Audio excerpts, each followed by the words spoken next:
Video को like और channel को सब्सक्राइब कर दीजिए, क्योंकि ये जो आपकी सीरीज स्टार्ट हो रही है आने वाले ग्रुप डी और एनटीपीसी सीबीटी 2 एग्जाम्स के लिए काफी इंपोर्टेंट है। आपको पता होना चाहिए रेलवे एनटीपीसी एग्जाम है 28 दिसंबर 2020 से लेकर 31 जुलाई 2021 तक। टोटल ये एग्जाम 133 सेट में 68 डे में कंप्लीट हुए हैं। तो इस श्रृंखला में अपन मैथ्स हो गई, रीजनिंग हो गई और जीके के सवाल जो प्रत्येक सेट में 100 सवाल पूछे गए हैं, जिसमें आपके 40 सवाल तो जीके के हैं, साथ ही साथ 30 सवाल रीजनिंग के और 30 सवाल मैथ के पूछे गए थे। तो यहाँ पर इस श्रृंखला में सारे सवाल हल सहित देखने वाले, मैथ के सवाल का क्या एग्जैक्ट सॉल्यूशन होने वाला है, रीजनिंग के सवाल का। एनटीपीसी एग्जाम के पहले ही दिन एग्जाम हुआ था 28 दिसंबर के प्रथम सेट में।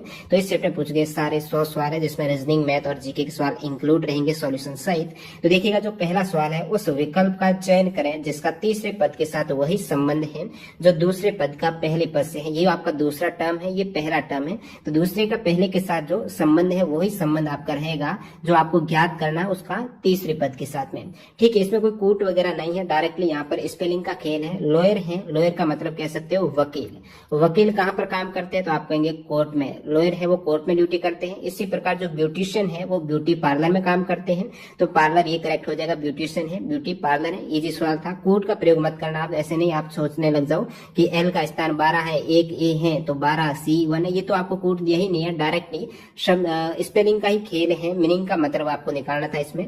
अगला सवाल देखिए यहाँ पर, वह सबसे बड़ी संख्या बताइए जिससे 155, 260, 315 को विभाजित करने पर क्रमश 5, 10 और 15 शेषफल बचेगा। देखिए ये जो टोटल 133 शिफ्ट है, इसकी पीडीएफ फाइल आपको टेलीग्राम चैनल पर जल्दी 5 से 7 दिन में मिलने वाली है। तो टोटल शिफ्ट आपको फ्री में मिल जाएगी। डिस्क्रिप्शन बॉक्स में टेलीग्राम चैनल के लिंक है, वहां पर अपडेट हो जाएगा। तो वह सबसे बड़ी संख्या आपको निकालनी है जिससे 155, यानी आपको ऑप्शन के अकॉर्डिंग ना करके, वैसे ऑप्शन से करेंगे तो ईजी हो जाएगा, जल्दी हो गया, लेकिन मैं आपको इसका हल भी बताने वाला हूँ। तो ऐसी संख्या रहेगी जो मैं एक्स मान लेता हूँ, अभी एक्स मानना नहीं लेकिन एक तरीके से आपको समझा रहा हूँ सवाल क्या कह रहा है। तो एक ऐसी सबसे बड़ी, वो भी सबसे बड़ी संख्या लेनी है जिसमें यदि आप 155 में भाग देंगे उस संख्या का, या फिर 260 में देंगे, 315 में देंगे। सबसे पहले 155 में देंगे तो आपको शेष पर रिमाइंडर है वो 5 रहेगा। 260 में देंगे तो रिमाइंडर 10 है और 315 में देंगे तो शेष पर आपको 15 मिलने वाला है।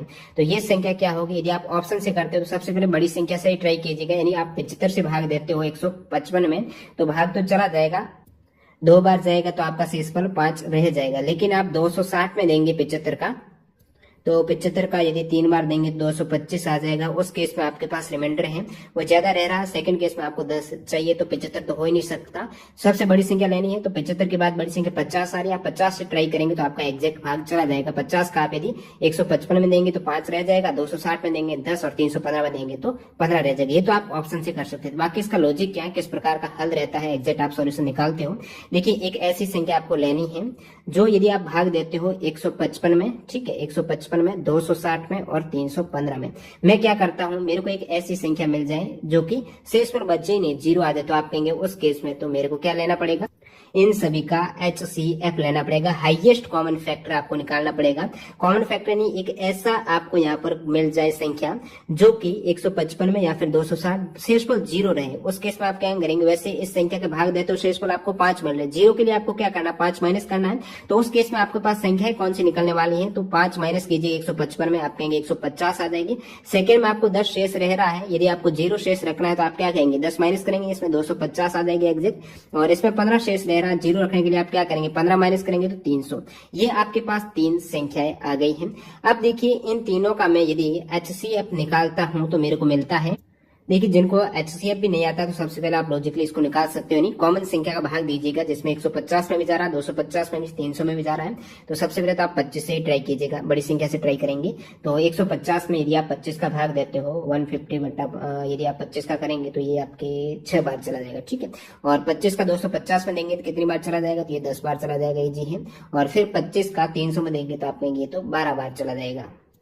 और अभी आप सिंपली 2 का भाग दे सकते हो 3 बार, 5 बार और ये आपके 6 बार, सभी में भाग गया। इसका मतलब ये मल्टीप्लाई ही आपका HCF हो जाएगा। जरूरी क्या है, इन तीनों में ही भाग जाना चाहिए, ऐसे नहीं 2 में जा रहा 1 में नहीं जा रहा, उस केस में फेल हो जाएगा। क्योंकि इन तीनों का ही आपको कॉमन फैक्टर निकालना जो हाईएस्ट है, तो ये निकल के आ गया है। अब भाग नहीं जा रहा है तो 25 गुना 2 यानी 50 है, तो ऐसा आपके पास कॉमन फैक्टर आ गया 50। अब 50 का यदि आप भाग देंगे 150 में पूरा चला जाएगा, 250 में पूरा, 300 में भी पूरा चला जाएगा। तो उस केस में आपको क्या चाहिए, यहाँ पर शेषफल तो 5 5-10 कब होगा, जब इसमें आपने 5 ऐड किया, इसमें आपने 10 ऐड किया, जो वास्तविक संख्या तो यही है ना।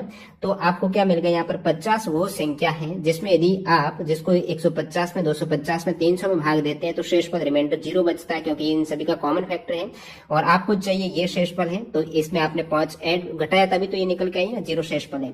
तो ऑटोमेटिकली यहाँ पर आंसर क्या हो जाएगा 50 हो जाएगा। अब आप कहेंगे इतना बड़ा सॉल्यूशन आपको समझाने के लिए बड़ा हो रहा है, एग्जाम में आप डायरेक्टली एचसीएफ निकालना है 5, 10, 15 कम करके और एग्जैक्ट आंसर आ जाएगा। अगला सवाल लिखिएगा, एक ट्रेन है वो स्टेशन ए से स्टेशन बी की ओर 50 किलोमीटर प्रति घंटा की चाल से निकलती है। आधे घंटे के बाद एक अन्य ट्रेन स्टेशन बी से स्टेशन ए की ओर, तो ये मैं मान लेता हूँ स्टेशन ए हो गया, ठीक है। यहाँ पर आपका स्टेशन ये बी है।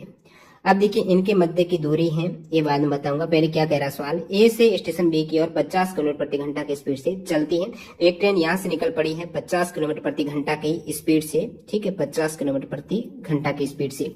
अब देखिए ये क्या बोल रहा है, आधे घंटे के बाद। तो आप कहेंगे आधे घंटे में ये ट्रेन है ना, ट्रेन कितनी चली है, तो स्पीड इसकी 50 किलोमीटर है और ये 1 घंटे में 50 किलोमीटर चल सकती है, इस स्पीड का मतलब यही है। तो आधे घंटे में आप कहेंगे तो 25 किलोमीटर कुछ चली होगी, यहाँ तक आई होगी 25 किलोमीटर, ठीक है। अब देखिए आगे क्या कह रहा है कि एक आधे घंटे के बाद अन्य ट्रेन स्टेशन बी से स्टेशन ए की ओर प्रस्थान करती है, लेकिन जो सेकेंड ट्रेन है इसकी स्पीड है 150 किलोमीटर प्रति घंटा। ये निकलती है, दोनों स्टेशन के बीच की दूरी 725 किलोमीटर है। तो ये मैं बता देता हूँ, दोनों के मध्य की डिस्टेंस है 725 किलोमीटर हो गई। जिस स्थान पर दोनों ट्रेनें मिलती हैं उस स्थान की स्टेशन ए से दूरी क्या होगी। अब देखिए ये ट्रेन यहाँ से निकल रही है क्योंकि 25 किलोमीटर तो पहले ही चल चुकी है। जब ये स्टार्ट हुई है उस समय ये ट्रेन यहाँ थी 25 किलोमीटर आगे, और अब ये ट्रेन आ रही है 150 की स्पीड से, ये जा रही है 50 की स्पीड से। अब दोनों ट्रेन क्या है, एक दूसरे के आमने सामने आ रही है, सेम डायरेक्शन में नहीं जा रही है। उस केस में क्या होता है आपको पता है, जो स्पीड रहती है वो दोनों की ऐड होती है, ठीक है। दोनों ये एक समान, क्योंकि जल्दी पहुंच रही है, ये भी इधर आ रही है, ये भी इधर आ रही है, इसका मतलब स्पीड आप ऐड करेंगे। जो पहले ए वाली ट्रेन की स्पीड है 50 और इस वाले की है 150, तो आप कहेंगे स्पीड अब दोनों की जो संयुक्त कह सकते हो वो हो गई है 200 किलोमीटर प्रति घंटा। अब ये ट्रेनें कहां पर मिलेगी, तो सबसे पहले देख लीजिएगा अब इनके मध्य दूरी कितनी है। आपने कहा 725 तो टोटल थी, 25 ये हो गई। अब इनके मध्य दूरी है ये 700 किलोमीटर है, 700 किलोमीटर दूरी है। ट्रेन चल रही है 200 किलोमीटर प्रति घंटा की स्पीड से। देख लीजिए कोई मीटर सेकंड का नहीं है, सभी में किलोमीटर घंटा किलोमीटर है, तो यहाँ पर चेंज तो आपको यूनिट करनी नहीं है। अब आपको क्या निकालना, सबसे पहले तो समय कितना लगने वाला है एक दूसरे के मिलने में। समय क्या होता है, टोटल दूरी है 700 और स्पीड है, समय क्या होता है, दूरी बटा 4 ही होता है, स्पीड है 200। तो आप कहेंगे ये 0 चला गया, 7/2 करेंगे तो यहाँ पर जो समय निकल कर आ गया आपके 3.5 घंटे का समय। अब 3.5 घंटे में ये ट्रेनें आपस में मिल जाएगी। इसका मतलब है जो 700 किलोमीटर दूरी है इन्होंने तय कर दी है, दोनों ने मिलकर इस साइड और इस साइड है, और आपस में जब मिलेगी वो 3.5 घंटा यानी 3.5 घंटे में मिलने वाली है। अब आपको पूछा क्या है, तो आपको पूछा है जिस स्थान पर दोनों ट्रेनें मिलती हैं उस स्थान की ए से दूरी, ये डिस्टेंस आपको निकालनी है। अब आपको क्या चाहिए, जो ट्रेन ये कितनी चली है, जो शुरुआत इस साइड वाली है ना कितनी चली है, 25 तो यहाँ से स्टार्ट हुई थी, आगे वो 3.5 घंटों में आप कहेंगे दोनों मिली है, तो 3.5 घंटे तक तो यहाँ पर वो कहीं चली होगी।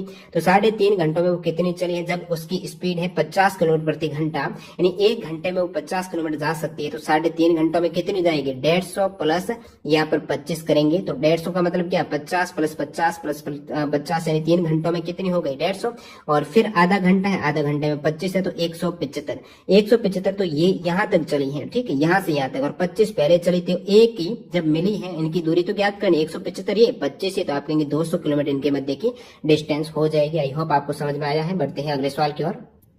नेक्स्ट आपके जो सवाल नंबर 4 क्या कह रहा है, रूट के अंदर वैल्यू दे रखी है, सभी रूट है ऊपर नीचे, ये डिलीट कर देता हूँ। तो यहाँ पर आप देख नहीं रहे हो, रूट 54 है, उसके बाद रूट 125, उसके बाद रूट 24 मल्टीप्लाई आपके हो रहा है रूट 45। अब देखिएगा सभी में रूट है तो कोई दिक्कत नहीं है, डायरेक्टली मैं रूट 1 ऐसे ही लिख देता हूँ, आप डायरेक्टली सॉल्व कर दीजिएगा, क्योंकि जो आपका वर्गमूल है वो सभी के ऊपर है, ऊपर नीचे चारों तरफ। इधर है आपके 24 फिर आपके 45। अब इजी आप इसको कट कर सकते हो। मैं क्या करता हूँ, भाग देता हूँ, 9 का भाग जा रहा है ना, 9 का भाग 45 में 5 बार, इधर 9 का भाग 54 में ये 6 बार चला जाएगा। अब देखिए 6 का भाग 24 में कितना बार चला जाएगा, 4 बार है। 5 का भाग 125 में 25 बार है, तो 25/4 हो गया। अब रूट में आपको पास वैल्यू आई है 25/4 है। 25/4, 25 का वर्गमूल आपको पता है 5 होता है, 4 का वर्गमूल होता है 2, तो 5/2 है, 2.5 हाफ, ये 2.5 हो जाएगा। इजी सवाल था। अगले सवाल की ओर मूव करते हैं, ठीक है। ये आपका एक रीजनिंग का सवाल पूछा गया है। उस विकल्प का चयन करें जिसका तीसरे अक्षर समूह के साथ वही संबंध है जो दूसरे अक्षर का पहले के साथ में, यानी आपके ये रिलेशन वाला एक इजी सा सवाल पूछा गया है। अब देखिए किस प्रकार रिलेट कर रहा है। आर के बाद क्या आ रहा है, एस आ रहा है, ठीक है। फिर आपके ए के बाद आ रहा है सी। अब देखिए कम हो रहा है। आर कितना होता है, 18 होता है। एस कितने पर होता है, एस होता है 17 पर। 17 नहीं, यहाँ पर 19 ही होगा, है ना, तो 19 पर एस हो जाएगा। और देखिए एक बढ़ रहा, आर एस हो गया, ठीक है। ए के बाद यहाँ पर 2 बढ़ा, बी हटा के सी किया है, कोई दिक्कत नहीं। और अब देखिए आपको क्या करना है, वी के बाद क्या करता है, यू आ जाएगा। सॉरी, यहाँ पर वी यू डब्ल्यू, UVW होता है ना, तो यू वी आया है, वी के बाद आपका डब्ल्यू, क्योंकि आर के बाद एस आया है, इसका मतलब वी के बाद क्या आएगा, डब्ल्यू आ जाएगा। और इधर किस प्रकार आया है, ए के बाद सी आया, यानी बी को छोड़कर तीसरा आया है, तो यहाँ पर भी एक्स के बाद आना तो वाई चाहिए, लेकिन वाई को छोड़ना है, तो आप कहेंगे जेड आ जाएगा। अब डब्ल्यू जेड किस में आ रहा है, डब्ल्यू तो सभी में आ रहा है, जेड सेकंड में आ रहा है और किसी में नहीं आ रहा। आगे आपको देखना ही नहीं है, टाइम वेस्ट नहीं करना, डायरेक्टली आपको टिक करना है ऑप्शन जो भी डब्ल्यू जेड से स्टार्ट हो रहा है। अगला सवाल देखिएगा, एक आपके यहाँ पर जीके का सवाल है, निम्नलिखित में से कौन सा स्मारक दिल्ली में नहीं है। बुलंद दरवाजा है, पता होना चाहिए, बहुत बार बताया मैंने आपको। फतेहपुर सीकरी जो आगरा में उत्तर प्रदेश में है, न कि दिल्ली में है। बाकी सभी यहाँ पर दिल्ली में देखने को मिलने वाले हैं। नेक्स्ट में देखिएगा, दिए गए विकल्पों में से वो शब्द का चयन करें जैसे दिए गए शब्द के अक्षरों का उपयोग करके नहीं बनाया जा सकता है। ये बिल्कुल ईजी सा बेसिक सा सवाल आप कह सकते हो। जैसे कि इसमें आप देखेंगे एच है, एच इसमें भी है, यानी इनमें से जो ये यूज करते हुए देखना है कौन सा वर्ड नहीं बन रहा है। देखिए इसमें एच आ गया, फिर ए भी इसमें शामिल है, टी भी है, ई भी है, तो ये तो बन रहा है। अब देखिए इसमें जी आ गया, इसमें आर आ गया, यू है, इसमें यू आ गया। उसके बाद एन देखिएगा, एन नहीं है, इसका मतलब ये वर्ड इससे बन ही नहीं रहा, क्योंकि एन है ही नहीं। टी तो है लेकिन एन नहीं, बाकी आर है, टी आपको आर है, ए है, टी है, ई है, सब है, जी है, टी भी है, जी है, ए है, टी है, ई है। लेकिन ये एक इजी सा स्पेलिंग का सवाल पूछा गया है, कोई दिक्कत नहीं। अगला सवाल देखिएगा, प्रार्थना समाज के संस्थापक है आत्मारंग पांडुरंग हो जाएंगे। नेक्स्ट देखिएगा, किस सिख गुरु ने खालसा पंथ की स्थापना की थी। आप कहेंगे गुरु गोविंद सिंह जी ने खालसा पंथ की स्थापना की। वैसे जितने भी आपके एनटीपीसी में जीके के सवाल पूछे गए, जल्दी आपको मैं टाइम दीजिएगा, क्योंकि काफी शिफ्ट है, वीडियो काफी बड़ा आने वाला है आपको। तो उसमें जीके के सारे सवाल एक्स्ट्रा फैक्ट सहित शामिल होंगे, यानी आप कह सकते हो 133 शिफ्ट में पूछे गए सारे 133 40 जीके के सवाल जल्दी आपको मिलने वाला, बड़ा धमाका होगा, एक बहुत बड़ा वीडियो आ जाएगा, एक्सप्लेनेशन सहित आपको पूरा वीडियो मिल जाएगा। तो चैनल को सब्सक्राइब करके बेल आइकन हिट कर देना। देखिए ये जो आपको सवाल पूछा गया है, पानीपत का दूसरा युद्ध अकबर और हेमू के बीच में, सेकंड युद्ध 1556 में हुआ था, तो आंसर यहाँ पर सी करेक्ट हो जाएगा। फिर अगला सवाल देखिएगा, यहाँ पर सवाल नंबर 11, स्वराज मेरा जन्मसिद्ध अधिकार है और मैं इसे लेकर रहूंगा, ये किसने कहा था, बाल गंगाधर तिलक ने ही कहा था। नेक्स्ट देखिएगा, निम्नलिखित में से कौन सा डीआरडीओ के द्वारा विकसित एक मल्टी बैरल रॉकेट सिस्टम है। मल्टी बैरल रॉकेट सिस्टम है, इसमें आपके पिनाका हो जाएगा, जो डीआरडीओ के द्वारा डेवलप किया गया है। निम्नलिखित में से कौन सी बीमारी विषाणु जनित है। रेखा हमें हिट करके पोए चेचक छोड़ गई। चेचक आपका कैसा रोग हो जाएगा, वायरस जनित रोग हो जाएगा। अगला सवाल देखिएगा, ये मैथ का सवाल आ गया, थोड़ा बिल्कुल इजी सवाल आप कहेंगे इसको भी।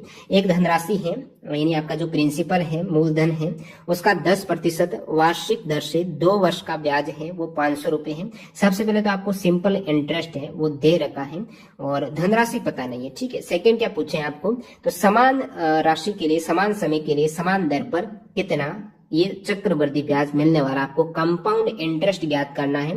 कंपाउंड इंटरेस्ट के लिए आपको पहले तो धनराशि चाहिए, यानी प्रिंसिपल मूलधन कितना वो पता होना चाहिए। तो सबसे पहले जो आपको शुरुआत में ये एक लाइन दे रखी है, इसका मतलब है आपको यहाँ से निकालना है मूलधन। सिंपल इंटरेस्ट क्या कहता है, मूलधन गुणा दर गुणा समय बट्टा 100 होता है, ये आपका आ जाएगा एसआई साधारण ब्याज, ठीक है। अब मूलधन तो आपको पता नहीं प्रिंसिपल क्या है, लेकिन रेट आपको पता है 10% है, टाइम आपको पता है 2 वर्ष है, बट्टा 100 करेंगे तो यहाँ पर आपका एसआई कितना, एसआई दे रखा है ना, मूलधन निकालना है, तो एसआई आपको सिंपल इंटरेस्ट 500 दे रखा है, यहाँ पर मैं 500 कर दूंगा। अब इसको आप सॉल्व करेंगे, ये आपके जीरो से जीरो गया तो पी कितना आ गया, ये आपके 5000/2 यानी 2500 रुपए। ये पी क्या है, पी आप कहेंगे धनराशि है। 2500 रुपए का 10% वार्षिक दर से 2 वर्ष का साधारण ब्याज है वो 500 रुपए होता है। तो प्रिंसिपल आपको 2500 रुपए दे दिया है। अब नेक्स्ट क्या ज्ञात करना है, इन 2500 रुपए का समान समय में चक्रवर्ती ब्याज 10% की दर से। तो 2500 रुपए है, 10% आपको पहले वर्ष में ब्याज देना है। तो आप कहेंगे ब्याज कितना हो जाएगा, 2500 का 10% निकालेंगे तो 250 रुपए ब्याज हो गया। सेकेंड वर्ष में भी आपका ब्याज जाने वाला है, 10% है तो ब्याज आप कहेंगे सेकेंड वर्ष में 250 और हो गया। लेकिन यहाँ पर ब्याज कौन सा जा रहा है, चक्रवर्ती, यानी प्रथम वर्ष में जो आपको ब्याज मिला है उसी पर 10% और ब्याज मिलने वाला है। तो प्रथम वर्ष में ब्याज तो आपको 250 रुपए मिला था, तो उस पर 10% और लगा दीजिएगा। 250 का 10% आपका होता है 25 रुपए। तो टोटल ब्याज है पहले वर्ष का, दूसरे वर्ष का, और पहले वर्ष के ब्याज पर दूसरे वर्ष जो ब्याज लगा वो 25 रुपए। टोटल आपको ब्याज कितना मिल रहा है, यहाँ पर 250 मिल रहा है, यहाँ पर 250 है और यहाँ पर 25 रुपए। तो आप कहेंगे 250 और 250 500 और 25 यानी 525 रुपए का आपको ब्याज मिल रहा है। ये ब्याज है चक्रवर्ती ब्याज। इजी सवाल था। अगले सवाल की ओर मूव करते हैं। सवाल देखिएगा, इसरो ने किस वर्ष में मार्स ऑर्बिटर मिशन की शुरुआत की, 2013 में की थी, सभी को पता होना चाहिए। नेक्स्ट वन, किसी समचतुर्भुज के आसन कोणों का रेशियो आपको 3 और 6 दे रखा है। समचतुर्भुज के सबसे छोटे कोण का माप क्या होने वाला है, ये भी इजी सवाल है। यदि आपको समचतुर्भुज की विशेषताएं पता हो तो समचतुर्भुज में क्या होता है, सभी भुजाएं क्या होती है, बराबर होती हैं और चारों भुजाएं समान हो गई। आमने सामने के कोण याद रखिएगा, समचतुर्भुज में रोम्बस में आमने सामने के जो कोण होते हैं वो इक्वल होते हैं। और विकीर्ण क्या करते हैं, विकीर्ण भी आपको क्षेत्रफल निकालना हो तो 1/2 गुणा विकीर्णों का गुणनफल होता है समचतुर्भुज का क्षेत्रफल। विकीर्ण समकोण पर समद्विभाजित करते हैं, 90 डिग्री के एंगल पर है और आपस में दो भाग समान भागों में विभाजित करने वाले हैं, यानी समकोण पर समद्विभाजित करते हैं और विकीर्ण समूह कोणों को भी समद्विभाजित करते हैं। और एरिया 1/2 गुणा विकीर्णों का गुणनफल होता है। लेकिन इन सभी का आपको मतलब नहीं, आपको सिर्फ एक विशेषता चाहिए कि जो समचतुर्भुज हैं इनके आमने सामने कोण मैंने क्या बताया, इक्वल होते हैं। आपको जो आसन कोण, ये पास वाले दो कोण दे रखे हैं, इनका रेशियो 3-6 है तो इनका योग होता है 180 डिग्री पास वाले कोणों का। तो आपको क्या दे रखा है, 3 और 6। देखिए ये रेशियो में तो मैं मान लेता हूँ एक 3x है, एक 6x कोण है। अब इन दोनों का योग करेंगे तो आप कहेंगे तो 9x हो गया। लेकिन इन दोनों का योग होता कितना है आसन कोणों का, 180 डिग्री। तो x बराबर कितना हो जाएगा, 20 डिग्री। अब x 20 डिग्री है, आपको ज्ञात क्या करना है, सबसे छोटे कोण की माप। यहाँ पर एक 3x है, एक 6x है। छोटा आपको कौन सा दिख रहा है, 3x छोटा दिख रहा है। x की वैल्यू जब 20 है, 3 गुणा 20 करेंगे तो ये कितना हो जाएगा, 60 हो जाएगा। और 6 गुणा 20 करेंगे तो ये कितना हो जाएगा, 120 हो जाएगा। तो ये आपका हो गया 180 दोनों का योग, और जो सबसे छोटा है वो 60 डिग्री हो जाएगा। और बाकी यदि आप, मैंने कहा कि आमने सामने के कोण क्या होता है, बराबर होता है। तब जब ये 3x है तो सामने वाला भी 3x है तो 6x तो ये हो गए, और ये 6x है तो सामने वाला की 6x 12x है, और चार कोणों की योग होता है 380 होता है। तो सेम वही आने वाला है, 12 और 6 18x बराबर 380। 380 कब होने लग गया, 360 होता है। तो 18x बराबर 360 है, x बराबर 20 डिग्री, यहां से भी आ जाएगा। तो इस प्रकार भी आप कर सकते हो। और ये एक इजी सवाल हो गया। बढ़ते हैं अगले सवाल की ओर, इसको डिलीट करते हैं। नेक्स्ट सवाल, सेरिकल्चर शब्द है, निम्नलिखित में से किससे संबंधित है, रेशम की खेती हो जाएगी। इजी सवाल। निम्नलिखित में से कौन सा देश है बिम्स्टेक का सदस्य नहीं है, मालदीव हो जाएगा। अगला सवाल, 4 संख्या युग्म दिए गए हैं जिनमें से 3 किसी प्रकार से एक समान है जबकि चौथा असंगत है, तो असंगत है कौन सा, वो आपको निकालना है। इजी सवाल, आप लॉजिक से निकाल सकते हो। देखिए 96 में 12 का भाग है, वो पूरी बार जा रहा है, कितनी बार, आप कहेंगे 8 बार जा रहा है। 120 में भी आपका भाग जा रहा है, किसका, 15 का जा रहा है, 120 में बिल्कुल जा रहा है, ये 8 बार इसमें भी जा रहा है। और 104 में जब आप 13 का भाग देंगे उस केस में भी 8 आने वाला। लेकिन 118 में 16 का भाग जा ही नहीं रहा, 8 आ ही नहीं रहा, कितना आ रहा, 7 पॉइंट समथिंग आपके जा रहा होगा। तो ये भाग पूरा 8 बार नहीं जा रहा है, आप कह सकते हो। तो ये आप अलग हो जाएगा। भिन्न विषम ओडी पूछे, कोई दिक्कत नहीं। अगला सवाल, एक आयत की लंबाई इसकी चौड़ाई से दोगुनी है और आयत का जो परिमाप दे रखा है वो आपको 48 सेंटीमीटर है, तो आयत का क्षेत्रफल ज्ञात करना है। इजी सवाल है। देखिए आयत की लंबाई और चौड़ाई का योगफल होता है, सभी भुजाओं का योगफल परिमाप होता है। आयत की 4 भुजाओं का योग उसका परिमाप हो जाएगा, जिसमें लंबाई आपस में इक्वल है, चौड़ाई इक्वल होती है, आमने सामने की भुजाएं। तो देखिएगा यहाँ पर देख क्या रखा है, इसकी लंबाई है ना, देखिए आयत की लंबाई चौड़ाई से दुगनी है, चौड़ाई b है, लंबाई l है। तो लंबाई है ना वो चौड़ाई की दुगनी है, तो लंबाई बराबर 2 गुणा चौड़ाई हो जाएगी, कोई दिक्कत नहीं। आयत का परिमाप क्या होता है, 2 गुणा लंबाई प्लस चौड़ाई होता है, l प्लस b होता है, लंबाई प्लस चौड़ाई। ये आयत का क्या हो जाएगा, परिमाप हो जाएगा। अब देखिए 2 गुणा ये L का मतलब लंबाई है, B का मतलब चौड़ाई है। जब आपको दे रखा है सवाल में कि लंबाई उसकी चौड़ाई से दोगुनी यानी लंबाई है वो 2 गुणा चौड़ाई करने पर मिल रही है, यानी लंबाई के स्थान पर आपको 2B रखना है, तो 2B और B तो ये है ही है प्लस B बराबर आपका जो परिमाप दे रखा है 48 सेंटीमीटर है। अब ये कितना हो गया 2 गुणा 3B बराबर 48 है। अब 3B बराबर कितना हो गया 24 हो गया और B बराबर कितना हो गया 24/3, यानी आप कहेंगे B बराबर हो गया 24 में 3 का भाग दीजिएगा 8 आ जाएगा। अब जब B 8 आ गया, B का मतलब क्या है चौड़ाई, ठीक है। चौड़ाई 8 है तो लंबाई कितनी है, तो मैंने क्या बताया लंबाई चौड़ाई की दुगुनी है, लंबाई आपकी हो जाएगी दुगुनी यानी लंबाई 8 दूनी 16, तो लंबाई 16 चौड़ाई 8 है। क्षेत्रफल क्या होता है लंबाई गुणा चौड़ाई करेंगे तो आपका क्या आ जाएगा एरिया आ जाएगा, यानी 16 80 हो जाएगा, ये 16 का 8 में आप गुणा करेंगे तो आंसर आ जाएगा 128 सेंटीमीटर स्क्वायर। तो ये एक इजी सा सवाल पूछा गया है। अगले सवाल की ओर बढ़ते हैं। एक रस्सी को 3 अलग अलग भागों में विभाजित किया जाता है। पहला भाग पूरी लंबाई का 1/5 है, दूसरा भाग पहले भाग का 3/2 है, तीसरा भाग रस्सी का कितना अंश है।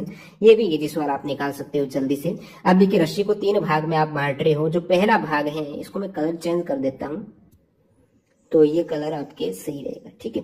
हाँ, अब क्या बोल रहा है कि पहला भाग पूरी लंबाई का 1/5 है, तो पहला भाग है कोई भी लंबाई हो x मान लेता हूँ आपकी सुविधा के लिए, तो पहला भाग कितना हो जाएगा x/5 हो जाएगा और दूसरा भाग पहले भाग का 3/2 है। पूरी लंबाई आपके x है, पहला भाग आपका ये हो गया x/5 और दूसरा भाग कितना है, दूसरा भाग पहले भाग का 3/2 है। अब देखिए सवाल के लैंग्वेज में समझिएगा कि पहला भाग तो पूरी लंबाई का 1/5 है, पूरी लंबाई जब मैंने x मान ली तो पहला भाग x/5 है, लेकिन जो दूसरा भाग है ना वो पहले भाग का 3/2 है। पहला भाग कितना तो आप कहेंगे x/5 है, x/5 का 3/2 है वो सेकेंड पार्ट है, तो x/5 का 3/2 यानी गुणा 3/2 कीजिएगा, ये सेकेंड आ जाएगा। तो पहला भाग x/5 है, सेकेंड भाग आप कहेंगे 3x/10 हो जाएगा, कोई दिक्कत नहीं। तो तीसरा भाग रस्सी का कितना है, रस्सी का तीसरा भाग पूछा है वो तो आपको पता नहीं, जब आप योग करते हो तो उस केस में ये तीसरा भाग में मान लेते हो कोई p भाग होगा तीसरा।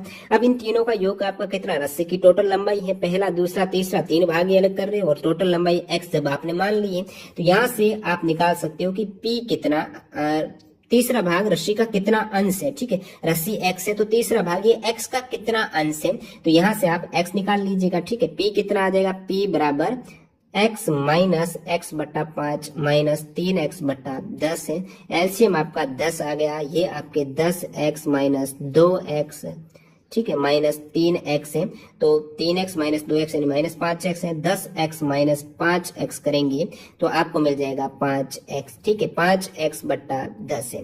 तो P कितना आ गया 5x/10 यानी P बराबर x/2 आ गया। P आपके पास x/2 आ गया, यानी जो तीसरा पार्ट आपने P माना था वो x/2 आ गया।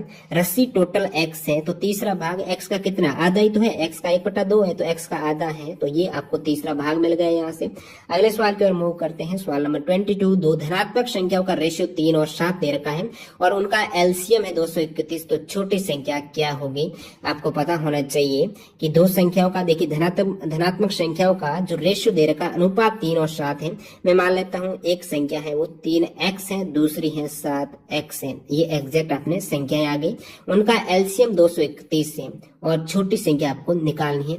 एलसीएम का मतलब एक तरीके से इनका गुणनफल ही तो है, जब इनका गुणनफल 231 है, मैं संख्या x मानता ही नहीं हूँ, 3 और 7 मान लेता हूँ। गुणनफल 231 आ रहा है, वैसे गुणनफल आ कितना रहा है, तो यहाँ से आप यदि रेशियो का डायरेक्ट गुणनफल करेंगे तो आपको 21 आ रहा है। एलसीएम कितना आ रहा है, एलसीएम आ रहा है 231 है, गुणनफल ही एक तरीके से एलसीएम होता है, तो ये 21 है बता रहा है, आना तो 21 चाहिए, आ रहा 231 है, तो आप 21 का भाग देंगे 231 में तो 11 आ जाएगा, ठीक है। एक की वैल्यू आपको 11 मिल जाएगी। छोटी संख्या आपके पास दो वैल्यू है, एक की वैल्यू जब 11 है तो छोटी संख्या कितनी है 3 है, बड़ी संख्या 7 है, तो छोटी संख्या कितनी हो जाएगी, आप कहेंगे 3 है, एक 11 है तो 3 गुणा 3 का कितना हो जाएगा 33 हो जाएगा। छोटी संख्या बड़ी है तो 11 गुणा 7 77 हो जाएगा। तो इस प्रकार आपको छोटी पूछा तो आप 33 कर देंगे डायरेक्टली। अगले सवाल की ओर देखते हैं अपन, सवाल नंबर 23। 3। निम्नलिखित में से किस माध्यम में से ध्वनि नहीं जा सकती है? निर्वात हो जाएगा, इजी सवाल है, वैक्यूम से। वर्ष 2019 के लिए 55वां ज्ञानपीठ पुरस्कार है, ये दिया गया है अच्युतम नंबूत्री को, मलयालम। इनमें से दक्षिण अमेरिका के कौन से 2 देश हैं? वो लैंडलॉक कह सकते हो, स्थलरूप देश है, पैराग्वे और बोलिविया देश हो जाएगा। फिर देखिएगा निम्नलिखित में से कौन सा दर्रा श्रीनगर और लेह को कनेक्ट करता है? जो जिला दर्रा हो जाएगा। अब अगला आपके जो गणित का एक सवाल आ रहा है वो देखिएगा, यदि a cube minus B cube है तो इस केस में आपको पहले तो क्या पता होना चाहिए, a cube minus B cube का फॉर्मूला क्या होता है? तो फॉर्मूला हो जाता है, इसको मैं लिख देता हूँ फॉर्मूले को आपके लिए। a cube minus B cube बराबर होता है a minus B multiply A square plus A B plus ये होता है बी स्क्वायर। ध्यान रखिएगा ये A cube minus B cube का है। यदि आपको A cube plus B cube कह दें तो आप क्या करेंगे, ए प्लस यहाँ पर बी करेंगे और फिर A square minus A B plus B square करेंगे। आपको माइनस का याद रखना, जो सवाल में दे रखा है A cube minus B cube यानी A minus B A square plus A B, second वाला पूरा प्लस है, सेकेंड में ए माइनस बी है। तो इसमें आपको दे क्या रखा है सवाल में, ए स्क्वायर माइनस बी स्क्वायर 25 दे रखा। आप कहेंगे ए स्क्वायर माइनस बी स्क्वायर तो कहीं है नहीं, कहाँ यूज करेंगे बताता हूँ कहाँ करेंगे।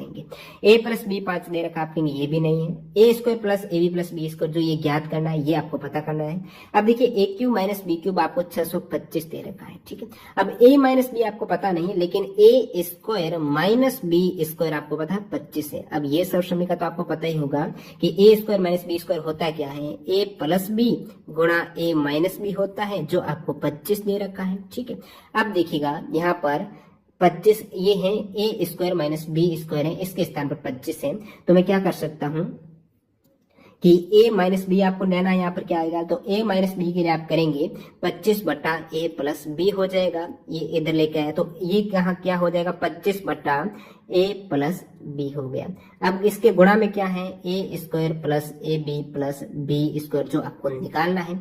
अब याद रखिएगा आपको एक वैल्यू दे रखी है ए प्लस बी की, कितनी 5 दे रखी, तो इसके स्थान पर मैं 5 रखता हूँ। 5 का 25 में 5 बार चला जाएगा।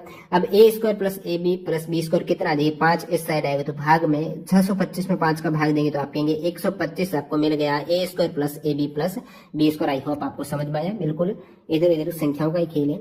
4 शब्द दिए गए हैं जिनमें से 3 किसी प्रकार से एक समान है जबकि चौथा असंगत है। असंगत कौन सा होगा देखते ही बन जाएगा। मार्कर पेन चौक है, पुस्तक में ही काम लेंगे एक तरीके से आप लिखने में, पुस्तक अलग है आपका। उबंटू है वो एक ऑपरेटिंग सिस्टम है, कंप्यूटर का सवाल है, सारे कंप्यूटर के सवाल की पीडीएफ फाइल अवेलेबल है यदि आप डाउनलोड करना चाहते हो। जो आपके एनटीपीसी एग्जाम में सवाल पूछे गए टॉपिक वाइज, जिसमें साइंस के सारे सवाल इंक्लूड है, तो ये पीडीएफ अभी आप डाउनलोड कर सकते हो। 46 जहां से रिपीट होते सवाल है। टॉप ट्रेनिंग जीके.in जो वेबसाइट लिंक डिस्क्रिप्शन बॉक्स में मिल जाएगी, वहां से आप डायरेक्टली कर सकते हो। अब देखिए सवाल है कि सुकन्या समृद्धि योजना है वो क्या है। सुकन्या समृद्धि योजना का आपको पूछा है तो बालिकाओं के लिए एक लघु जमा बचत योजना कह सकते हो, लघु जमा योजना कह सकते हो। अगला सवाल यहाँ पर ये रीजनिंग का सवाल आ गया, ये कर लेते हैं कि मुकेश के सामने की और दक्षिण दिशा थी। क्या बोल रहा सवाल कि ये तो डायरेक्शन आपको पता ही होगा, सबसे ऊपर उत्तर, फिर ये नीचे दक्षिण है, इधर आपका पूर्व हो जाएगा, ये हो जाएगा पश्चिम वेस्ट हो जाएगा। मुकेश के सामने की और दक्षिण दिशा है, इसका क्या मतलब है कि मुकेश इस और मुंह करके खड़ा हुआ है, दक्षिण दिशा के और मुंह करके खड़ा हुआ है। अब मुकेश बोल रहा है कि आगे जाएगा तो ये इस साइड जाने वाला दक्षिण दिशा में, क्योंकि उसके सामने की और दक्षिण दिशा ही है। वो 5 किलोमीटर सीधे चला, मतलब दक्षिण दिशा की ओर चलने वाला कितना किलोमीटर, आप कहेंगे 5 किलोमीटर चला है, तो यहाँ तक मान लेते पहुंच गया। और वहां से वो अपने दाईं ओर, दाईं का मतलब वो राइट साइड टर्न कर रहा है, राइट साइड है, जब इसका मुंह इस साइड है, राइट इसका इस साइड हो जाएगा, जो अपन देख रहे हैं उसका जस्ट उल्टा हो जाएगा, तो वह वहां से वह दाईं ओर 90 डिग्री के कोण पर मुड़ा है। तो 90 डिग्री जस्ट इस साइड इस प्रकार वो मुड़ गया है, मुड़ा है, और 5 किलोमीटर यहाँ पर भी उसने रनिंग की है, चला है। फिर वह अपनी बाईं ओर, अब बाईं का मतलब है कि वो लेफ्ट साइड टर्न कर रहा है, बाईं ओर 45 के कोण पर। अब 90 करता तो ऐसे करता, लेकिन वो कर रहा है 45 यानी इस प्रकार कुछ टर्न किया उसने। और कितना चला है 3 किलोमीटर, ये 5 है कुछ 3 चला है, तो यहाँ तक आया होगा कहीं वो, ठीक है 3 किलोमीटर चला है। अब वो अपनी वास्तविक स्थिति से, वास्तविक स्थिति का मतलब क्या है, वो इस और मुंह करके खड़ा था ना, वास्तविक स्थिति से किस दिशा में होगा, तो आप कहेंगे ये जो डायरेक्शन है इस दिशा से किस डायरेक्शन, ये दक्षिण है ये पश्चिम है, तो दक्षिण पश्चिम जो है वो टिक कीजिएगा, यहाँ पर भी ये सही टिक कर रखा है। अगला सवाल देखिएगा अपन, किसी पदार्थ की मात्रा को मापने के लिए निम्नलिखित में से कौन सी यूनिट का उपयोग किया जाता है। पदार्थ की मात्रा मोल हो जाएगी, काफी बार एग्जाम आया हुआ सवाल है। 2 बसें हैं, एक मुख्य सड़क पर है, ये भी थोड़ा लैंग्वेज बड़ी है, सवाल इजी है, लैंग्वेज से घबराइए मत, लैंग्वेज जितनी बड़ी होगी इसका मतलब सवाल वो इतना ही इजी होने वाला है। दो बसें एक मुख्य सड़क पर 185 किलोमीटर की दूरी पर स्थित दो बिंदुओं से एक दूसरे की ओर चलना शुरू करती है। पहली बस 35 किलोमीटर चलने के बाद, तो ये दो बस मान लेता हूँ, एक ये बस है, एक आपकी ये बस है, इस साइड दोनों ही खड़ी हुई है। अब क्या है, इनके मध्य की दूरी आपको पता है कि 185 किलोमीटर ये डिस्टेंस है इनके मध्य की। अब 185 किलोमीटर दूरी पर स्थित दो बिंदुओं से एक दूसरे की ओर चलना शुरू किया है। ये इस साइड आ रही है, ये इस साइड आ रही है। पहली बस 35 किलोमीटर चलने के बाद दाईं ओर मुड़ती है। ठीक है, पहली बस ने क्या किया, 35 किलोमीटर चली, यहाँ पर वो 35 किलोमीटर गई है, याद रखिएगा 35 किलोमीटर चली है। फिर दाईं का मतलब है राइट साइड टर्न किया, इस साइड जा रही है, राइट साइड इसका यही होगा, और 17 किलोमीटर यहाँ पर भी वो चल पड़ी है। इसके बाद ये बाईं ओर मुड़ती है। अब जब बस का मुंह ये है और मुड़ रही है बाईं ओर, अब देखिए बाईं ओर का मतलब है कि वो लेफ्ट साइड में टर्न कर रही है। अब इस बस का मुंह इस साइड है, राइट इसका ऐसे होगा, लेफ्ट इसका ऐसे होगा, तो लेफ्ट साइड में टर्न किया है, इस प्रकार उसने टर्न किया है। लेफ्ट साइड में टर्न तो किया, आगे इसने क्या किया और 42 किलोमीटर चल पड़ी, तो यहां से वो 42 किलोमीटर चल पड़ी है तथा मुख्य सड़क पर वापस पहुंचने के लिए दिशा लेती है। मुख्य सड़क ये है ये दोस्तों। अब इस पर वापस वो पहुंचने के लिए दिशा लेती है यहाँ पर।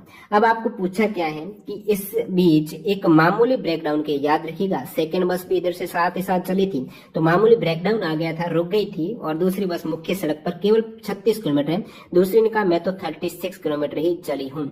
अब याद रखना है इस बिंदु पर दोनों बसों के बीच की दूरी, ये सेकंड बस यहाँ पर आई है, पहली बस दूसरी यहाँ पर, तो इनके मध्य की दूरी ही ज्ञात करनी है। अब ये 185 किलोमीटर है, जब ये 35 है, ये 42 चली है, 35 प्लस 42 आप कहेंगे ये आपके हो गया 70 और 7 77, तो ये 77 किलोमीटर टोटल, ये 35 है ये 42 है, तो ये टोटल कितना हो गया 77 हो गया। अब ये 77 है तो ये वाला कितना हो जाएगा टोटल, क्योंकि टोटल 185 है, तो 185 आप माइनस करेंगे तो 108 हो जाएगा ये टोटल। आपको ये दूरी चाहिए, जब ये 36 चली है, ये टोटल 108 है, तो 108 माइनस आप 36 करेंगे तो आप कहेंगे ये तो आपको 72 किलोमीटर मिला है, तो ये दूरी अब है 72 किलोमीटर। ऑप्शन 1 आपको टिक करना था, थोड़ी लैंग्वेज बड़ी है, घुमाया गया था सवाल को। एक परीक्षा उत्तीर्ण करने के लिए पूर्णांकों का 50% लाना क्या है, आवश्यक है। परीक्षा में 2 प्रश्न पत्र शामिल हैं। एक छात्र ने क्या किया, छात्र इस प्रकार कर रहा है कि 200 पूर्णांक वाले पहले प्रश्न पत्र को यहाँ पर बोला है कि 50% आपको दोनों पेपर में लाना अनिवार्य है, दोनों पेपर का कुल मिला के आपके 50% होना चाहिए। तो 200 पूर्णांक वाले पहले प्रश्न पत्र में क्या होता है 40% अंक प्राप्त होते हैं। अब 40% का मतलब कितने अंक मिले हैं, जब 100 का 40 होता है तो 200 का 40 80 हो जाएगा। तो पहले प्रश्न पत्र में फर्स्ट में उनको 80 अंक मिले हैं आउट ऑफ 200 में से। अब सेकंड प्रश्न पत्र की ही बात कर लेते हैं। सेकंड प्रश्न पत्र में परीक्षा में उत्तीर्ण होने के लिए 150 का पूर्णांक है, 150 का पूर्णांक है।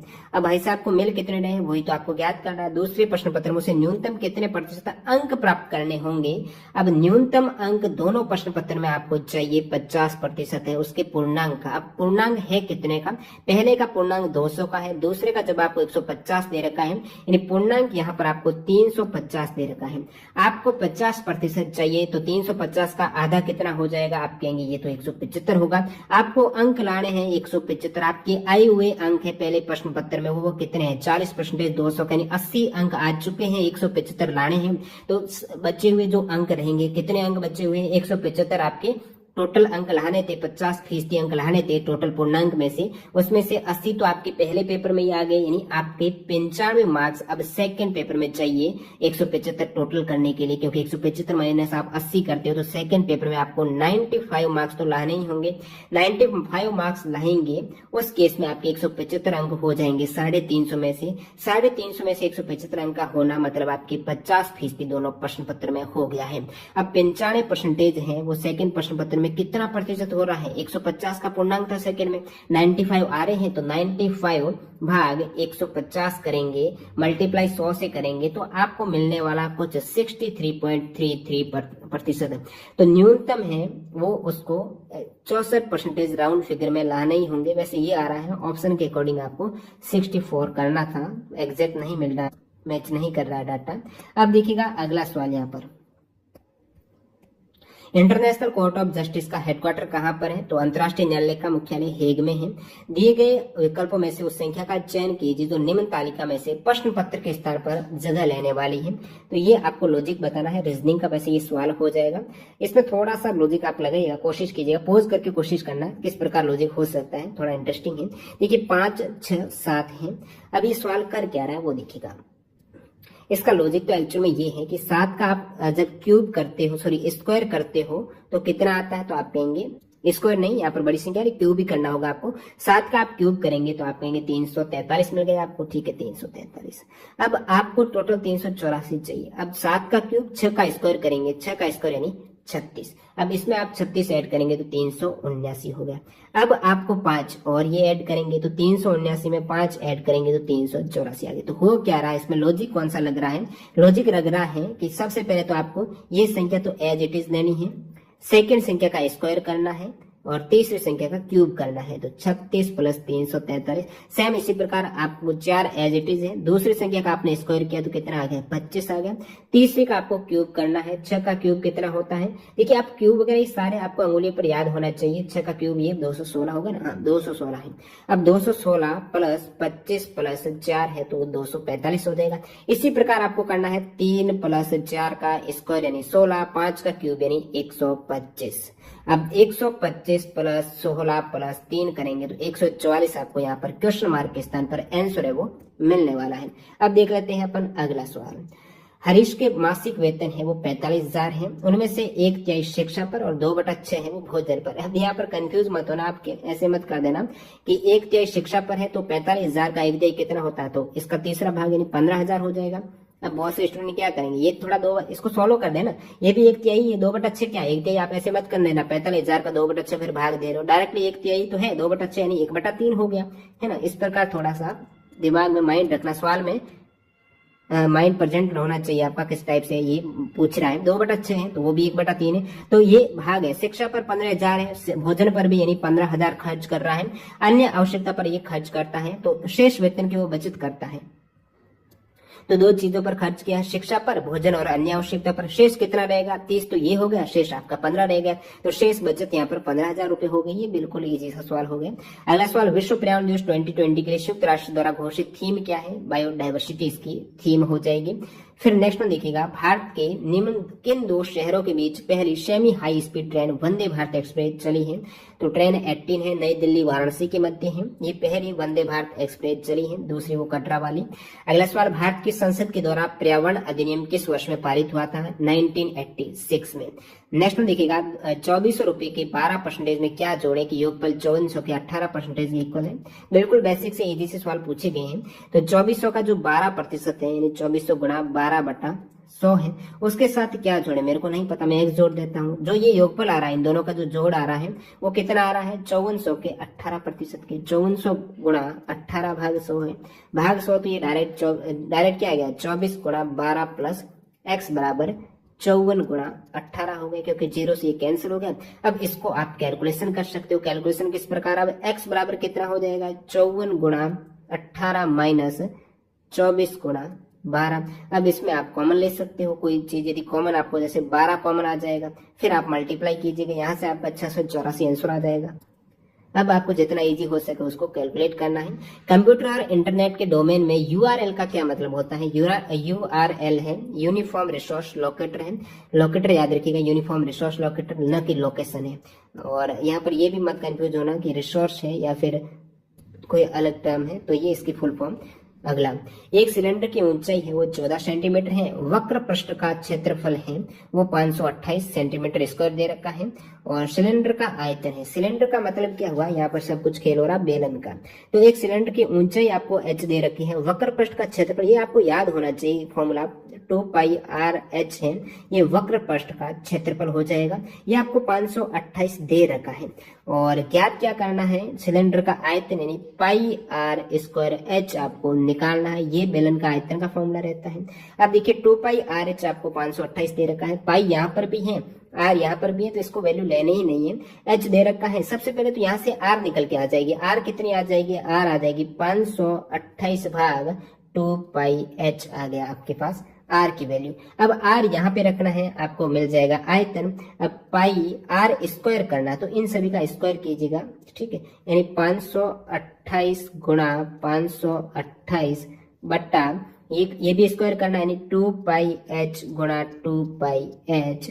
इसको मल्टीप्लाई किससे करना है, ये आर स्क्वायर हो गया। अब मल्टीप्लाई करना है एच से मल्टीप्लाई करेंगे तो एक एच तो यहाँ से गायब हो जाएगा, एक पाई तो यहाँ से गायब हो जाएगा। अब आपके पास क्या रहा है, 528 गुणा 528, ठीक है। बट्टे में क्या है, बट्टे में आपको मिल रहा है ये 2 है और फिर एक एच है और पाई है। एच की वैल्यू दे रखी है ना, तो एच क्यों ले रहे, 14 लीजिएगा। 2 गुणा 14 गुणा एक पाई है, नहीं पाई का मतलब 22/7 है, 22 और 7 ऊपर चले जाएंगे। यहाँ से इसको आप हल करेंगे तो ये हो जाएगा आपके यहाँ से, सबसे पहले तो 22 का भाग जा रहा है 528 में, वो 24 बार जा रहा है, ठीक है। अब आप क्या करेंगे, 7 का 14 में कितनी बार चला गया, 2 बार चला गया। और फिर यहाँ से आपके आ जाएगा, ये 2 है तो 2 2 6 और 24 में ये हो जाएगा 4 बार। अब ऊपर कितने रह गए, 4 गुणा 528, तो 4 गुणा 528 आंसरों में मिसमैच हो रहा, कुछ कैलकुलेशन मिस्टेक हुई है, 1 सेकेंड। 2 दूनी 4 दूनी 8, यहाँ 6 कर दिया, यहाँ पर 8 होना चाहिए ना, फिर ऊपर 24 है और इधर 3 आ जाएगा, ठीक है। अब 3 को आपको मल्टीप्लाई करना है 528 से, तो 528 3 ये सही हो जाएगा, 1584 आंसर हो जाएगा। यहाँ पर अपन ने जो गुणा किया था 2 दूनी 4 दूनी 6 नहीं का जोड़ नहीं, गुणा करना था ना, तो 8 हो जाएगा। 8 का 24 में देंगे तो ये 3 बार चला जाएगा और 3 का आपको 528 से गुणा करना था, 1584 हो जाएगा आंसर। तो ये आपको फॉर्मूले के बेसिस पर मान रखना था। एक्स और वाई मिलकर एक काम 12 दिन में करते हैं, तो कार्य वाला ये सवाल है, इसको देखिएगा, बिल्कुल इजी सवाल है, बेसिक से जो आपने पढ़ा होगा।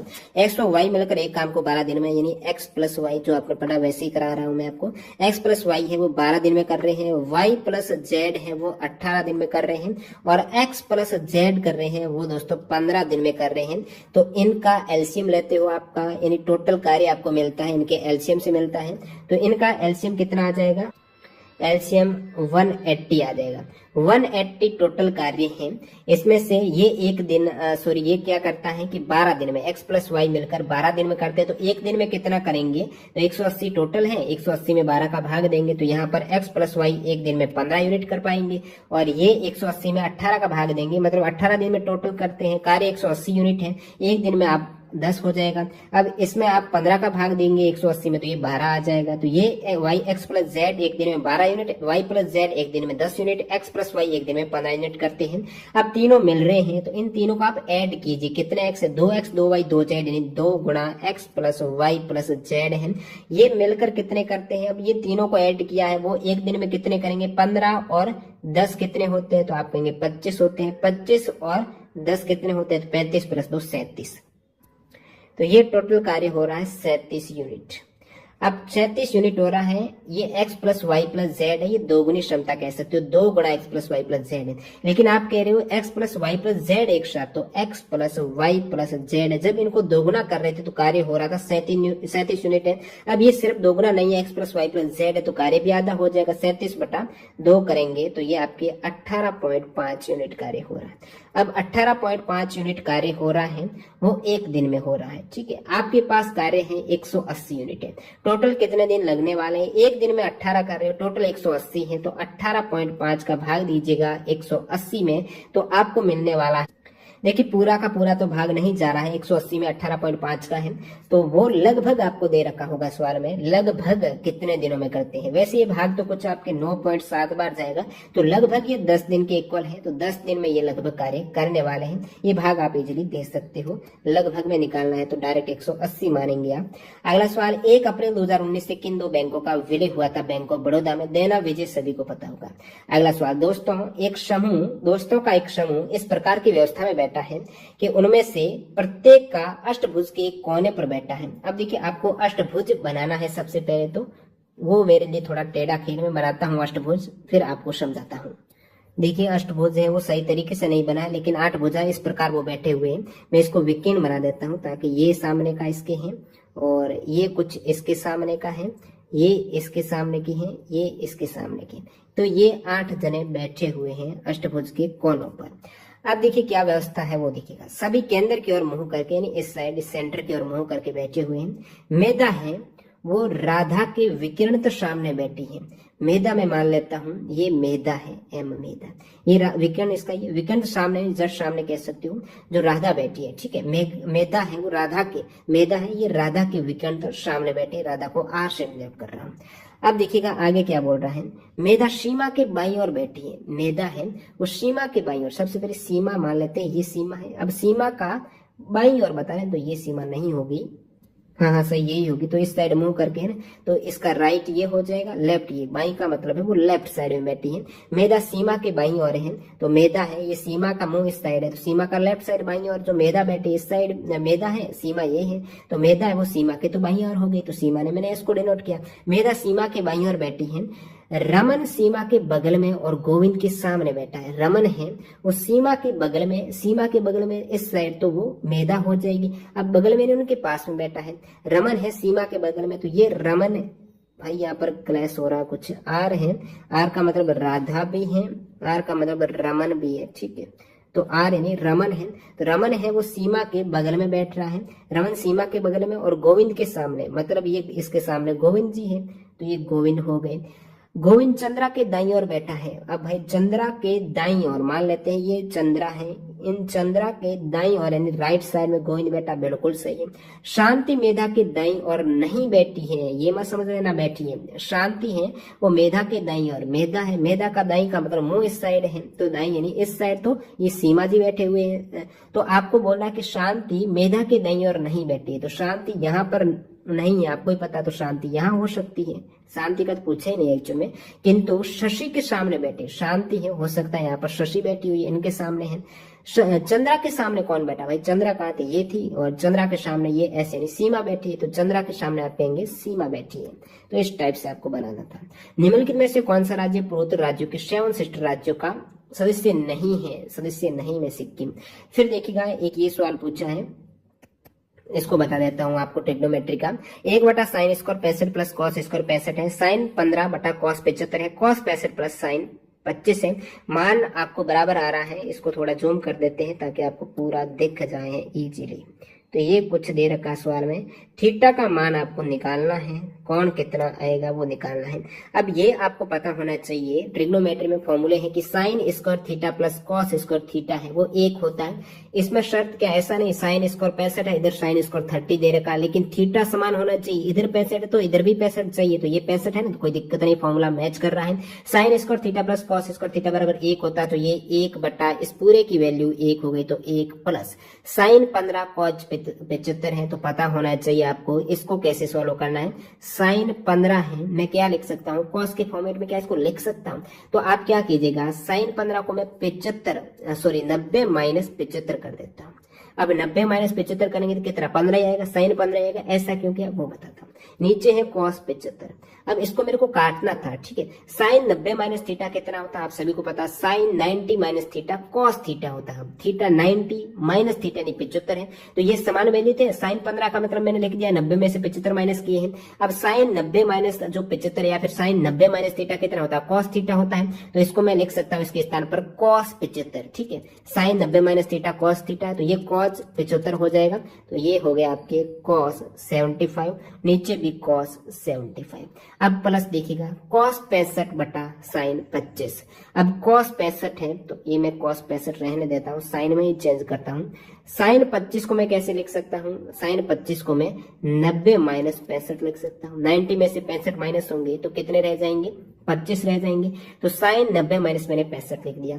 अब इसको 1 हो गया, 1/1 प्लस कॉस 75, ये कट गया 1 हो गया। अब देखिए कॉस 65 बटा साइन 90 माइनस थीटा क्या कॉस थीटा, इधर भी कॉस 65 आ जाएगा, ये भी कट जाएगा तो 1 हो जाएगा, बराबर में √3 tan थीटा। 1 1 1 यानी 3/√3 tan थीटा। यहाँ से tan थीटा आपको कितना मिल रहा है, 3/√3। अब हर का परिमीकरण कीजिएगा, √3 को मैं ऊपर नीचे गुणा कर देता हूँ, ठीक है। तो ये मिल गया आपको 3√3 बटा √3 3 हो गया, 3 से 3 कट हो गया, √3 tan थीटा की वैल्यू आपको √3 मिल चुकी है। tan थीटा की वैल्यू आपको tan थीटा बराबर √3। अब tan के किस एंगल का मान √3 होता है? 30 का मान तो 1/√3 होता है। आपको पूछा √3 तो किस एंगल का मान सिर्फ √3 होता है? तो वो होता है दोस्तों tan 60 डिग्री।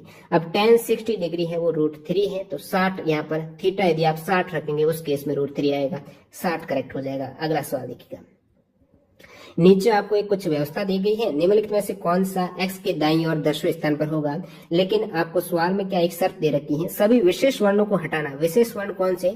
जो आपका एक तो ये संख्याएं नहीं हो, सेकंड है जो आपके लेटर्स है, अल्फाबेट नहीं हो इंग्लिश के, वो विशेष, जैसे कि ये आपका विश्वादिबोधक है, हैशटैग है, स्टार है, इन सभी को आपको हटाना है। ठीक है, इसको हटाते हुए चलना, ऐसे नहीं आप सवाल में हटा रहे हो तो फिर वो टाइम ज्यादा ले लेगा।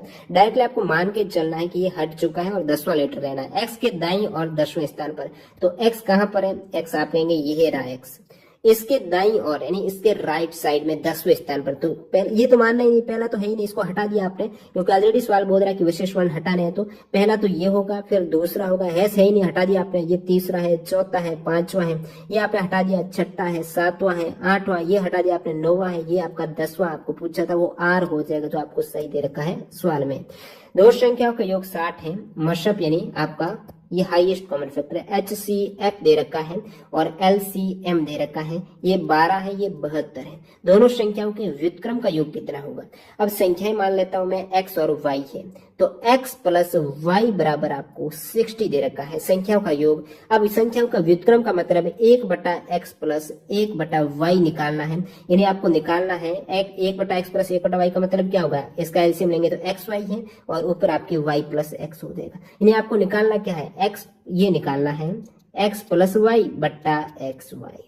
अब देखिएगा x प्लस वाई तो ऑलरेडी दे रखा है, दो संख्याओं का योग x y आपने माना, x प्लस वाई 60 दे रखा है, x प्लस वाई 60 दे रखा है। अब इन दो संख्याओं का गुणा आपको नहीं दे रखा है। अब पता होना चाहिए लसप गुणा मसप क्या होता है, तो दो एलसीएम गुणा एचसीएफ बराबर पहली संख्या गुणा दूसरी संख्या।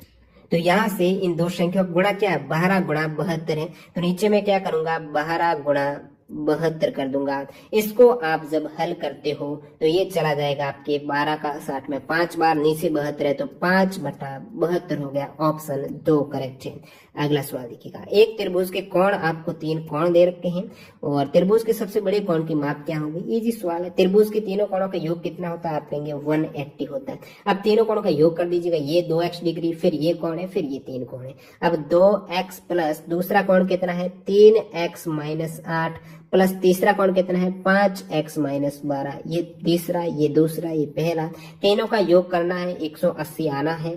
देखिए 2 और 3 कितने? 5, 5 और 5 कितने? 10। तो 10x माइनस 8 और 12 दोनों ही माइनस में है तो जोड़ हो जाएगी -20 बराबर 180। ये कितना है? 10x है। ठीक है, अब 10x बराबर हो गया 200, ये 20 इधर है, 200 हो गए। x बराबर आप कहेंगे तो x बराबर हो गया 20।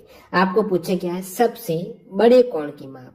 सबसे बड़ा कोण कौन सा होने वाला है? तो x की वैल्यू आपको 20 रखनी है और देखते चलिए x 20 रखेंगे, 2 गुणा 20 तो एक कोण तो आप कहेंगे ये आ गया 40। दूसरा कोण कितना आ गया? 3 गुणा 20 यानी 60 माइनस 8 करेंगे तो ये कोण आपके आ जाएगा 52। और तीसरा कोण है 5 गुणा 20 माइनस 12 तो ये आपके हो जाएगा 100 माइनस 12, यानी ये तीसरा कोण है जो कि 88 डिग्री का है, सबसे बड़ा कोण है। बाकी आपको प्रत्येक कोण निकालना ही नहीं, डायरेक्टली देखना। ये 2x है, ये 3x है, मामूली माइनस हो रहा, 8 हो रहा, माइनस 12, ये 5x है तो डायरेक्टली x की वैल्यू यहाँ पर पुट कीजिएगा। अब दोस्तों देखते हैं अगला सवाल। ये आपकी ट्रिग्नोमेट्री का एक और सवाल आ गया है। इस सवाल में भी मिस्टेक है, किस प्रकार है देखते हैं। 5 साइन 14 डिग्री और सेक के अंदर आपको 76 डिग्री दे रखा है। 3 cot 15 degree minus cot 75 degree plus 2 tan 45 degree है। इसकी वैल्यू निकालेगा।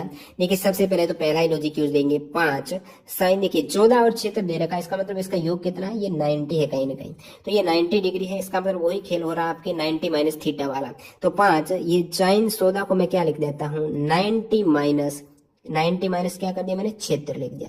इधर मैं सेक 76 कर देता हूँ। अब यहाँ से आप पहले इस वाले को मैं हल कर रहा हूँ एक बार व्यंजक को। 5 sine 90 minus theta, sine 90 minus theta कितना होता है? तो आप कहेंगे साइन 90 माइनस थीटा होता है कॉस थीटा। तो कॉस 76 गुणा सेक 76। तो ये आपको पता ही होगा, आपस में उल्टे ही होते हैं कॉस और सेक। कॉस क्षेत्र को मैं लिख सकती या फिर सेक को ही लिखूंगा। सेक क्या होता है, सेक क्षेत्र यानी 1 बटा कॉस क्षेत्र होता है, जस्ट उल्टा होता है, सेक थीटा बराबर 1 बटा कॉस थीटा। तो कॉस क्षेत्र सेक क्षेत्र कॉस क्षेत्र आपस में कट हो गए, तो ये हो गया आपके 1 हो गया, तो 5 गुणा 1 तो 1 5 हो जाएगा। तो ये पूरा सेक्शन आपके 5 हो गया। अब इसको डिलीट कर देता हूँ, ये वैल्यू हो गई 5। अब देखिए सेकेंड वैल्यू और ये थर्ड वैल्यू, अब थर्ड देख लेते हैं, इसमें क्या खेल हो रहा है वो बताऊंगा। 2 गुणा tan 45 की वैल्यू 1 होती है, तो 2 गुणा 1 ये हो गया आपके 2। तो ये देखिएगा 1 हो गया 5, ये हो गया 2, ये 5 और 2 7। अब ये डायरेक्टली गुणा में होना चाहिए, माइनस में होगा तो काम बनेगा नहीं। ये 5 था, ये 2 था, ये गुणा में होगा। अलग यदि माइनस में करते हैं तो फिर आपको cot 45 की वैल्यू निकालनी पड़ेगी, वो फॉर्मूले से निकालनी पड़ेगी आपको। cot 15 को आपको लेना पड़ेगा, यानी 45 माइनस 30 करके आपको फिर ये फॉर्मूले से निकालनी पड़ेगी वैल्यू, तो पूरा वो अलग लंबा बन जाता है। जो आंसर दे रखा है वो 10 के अकॉर्डिंग दे रखा है, वो इसको मल्टीप्लाई ही किया गया है। जब ये इसके मध्य गुणा का निशान होगा तो क्या होगा, 3 गुणा का निशान कीजिएगा, 3 cot 15। अब cot 15 को मैं क्या करता हूँ, वो 90 वाली टिक लगाता हूँ, 15 75 90 वाली, तो 3 cot ये मैं कर देता हूँ 90 माइनस 75 और गुणा cot 75।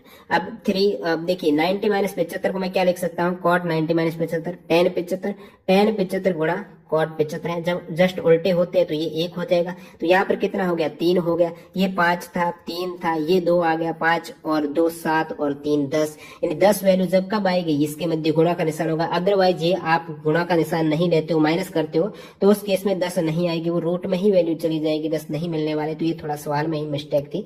अगला सवाल देखिएगा आप, सवाल है 4 गुणा 38 गुणा 764 गुणा 1256 का इकाई अंक। अब इकाई पूछा नहीं, लास्ट वाला ये आपका इकाई यूनिट डिजिट पूछा है, तो इसमें आप क्या करेंगे, इकाई अंक यानी ये लास्ट वाला को ही गुणा करना है, बाकी का पूरी संख्या का आपको गुणा करने का कोई मतलब नहीं है, फालतू टाइम वेस्ट करने का। तो 6 और 4 का गुणा करेंगे तो डायरेक्ट आता है 24। अब 24 में इकाई अंक क्या आ गया, 4 आ गया।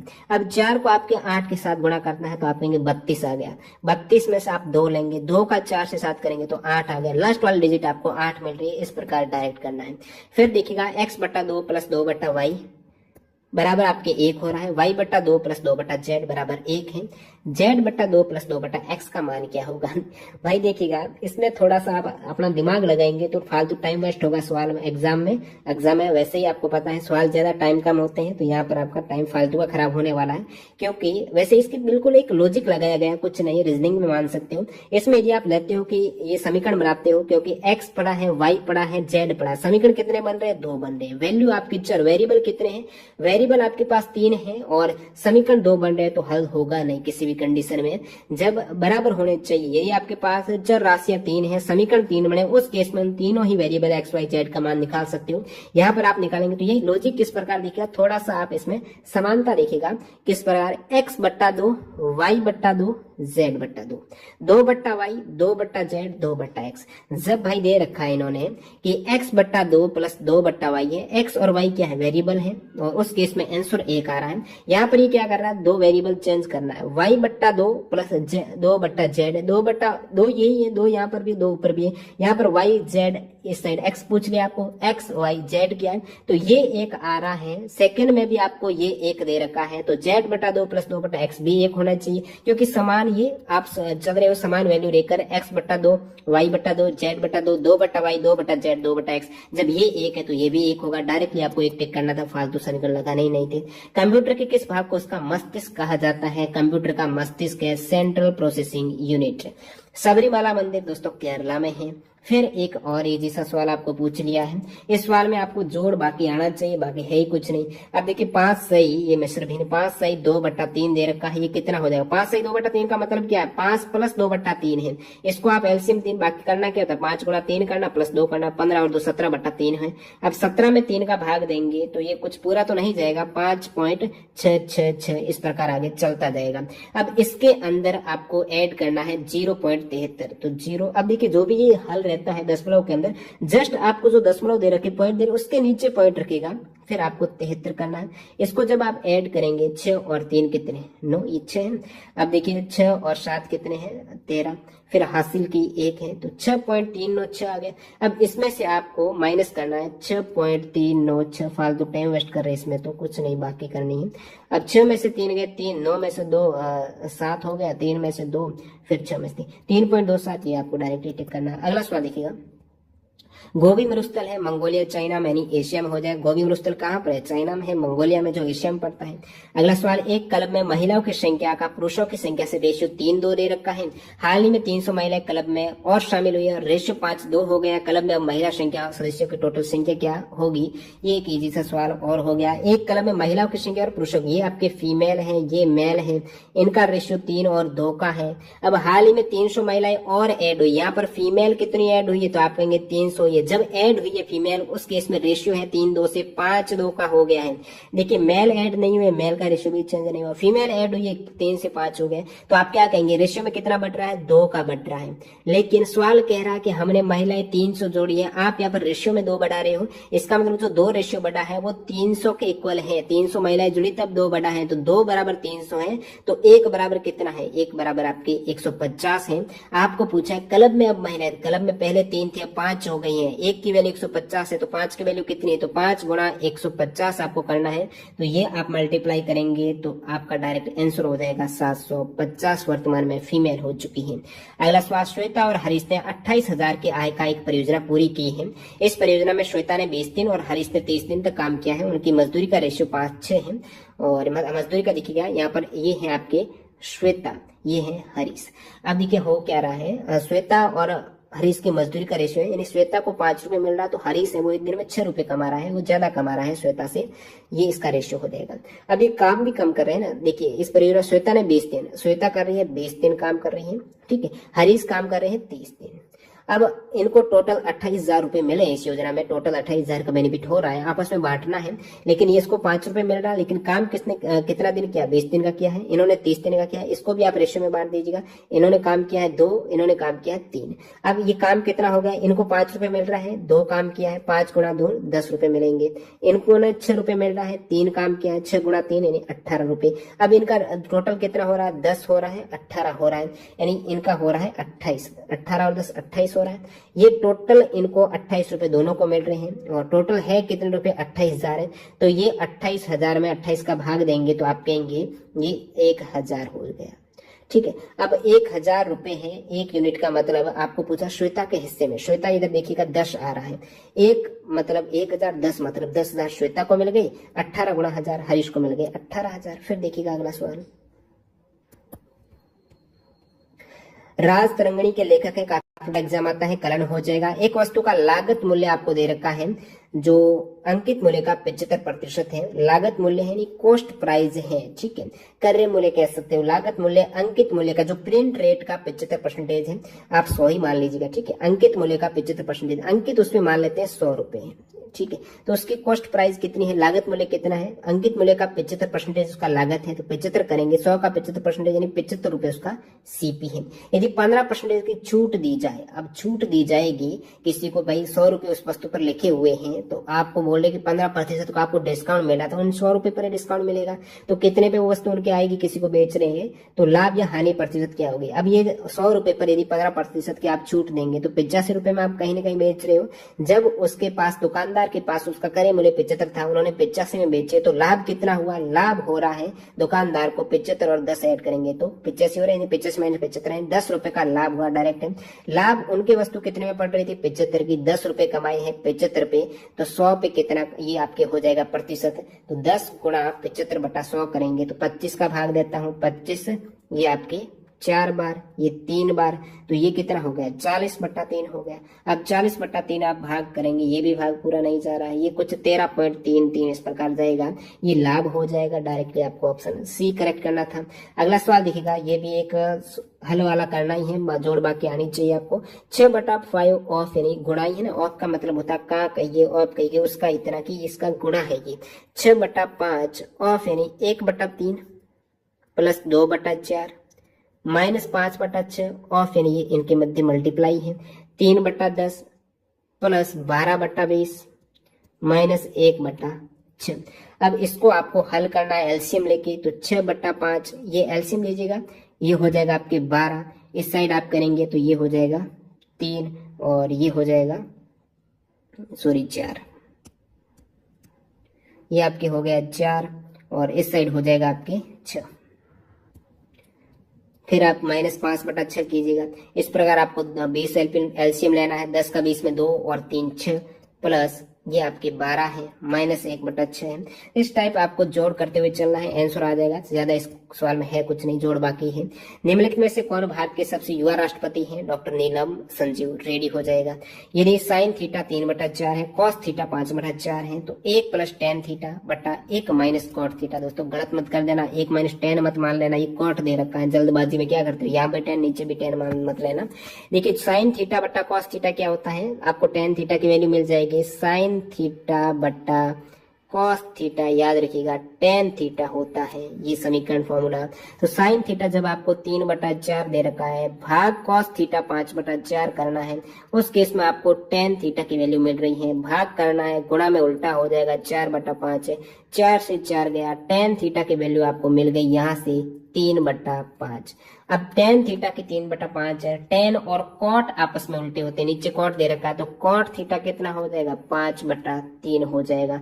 कॉट और tan की वैल्यू जब आपके पास पता है, ये वैल्यू यहाँ पर पुट करनी है, 1 + tan थीटा यानी 3/5। ठीक है, अब भाग देना है आपको, नीचे भाग दे रहा हूं मैं, 1 - 5/3। अब इसको आप हल करेंगे, एलसीएम मैंने 5 ले लिया, तो एलसीएम 5 है, तो 5 + 3 यानी 8/5 हो गया ऊपर, और भाग दीजिएगा यहाँ पर, ये एलसीएम 3 आ जाएगा, 3 - 5 है, तो इसको आप कह सकते हो -2/3। अब इसको आप मल्टीप्लाई उल्टा करेंगे तब हो जाएगा 8/5 गुणा -3/2। ये भाग में था ना, गुणा किया तो -3 ऊपर 2 नीचे। अब ये हो जाएगा आपके 4 और 3 12 -12/5 ऑप्शन 1 करेक्ट है। तो ये आप जोड़ कर सकते थे, बाकी वैल्यू निकालने थे, साइन बटा कॉस tan होता है ये पता था आपको। निम्नलिखित में से कौन सा देश संयुक्त राष्ट्र सुरक्षा परिषद का स्थायी सदस्य नहीं है? नहीं का पूछा है, तो स्थायी सदस्य आपको पता 5 संयुक्त राष्ट्र के स्थायी सदस्य हैं। नहीं जापान हो जाएगा, China, United state, US, UK है, यूएस है, फ्रांस है, रशिया है, ये आपके स्थायी है। फिर अगला देखिएगा 5 अंकों की वह सबसे छोटी संख्या कौन सी है जिसे 7 से विभाजित करने पर 6 है, वो रिमाइंडर रहता है।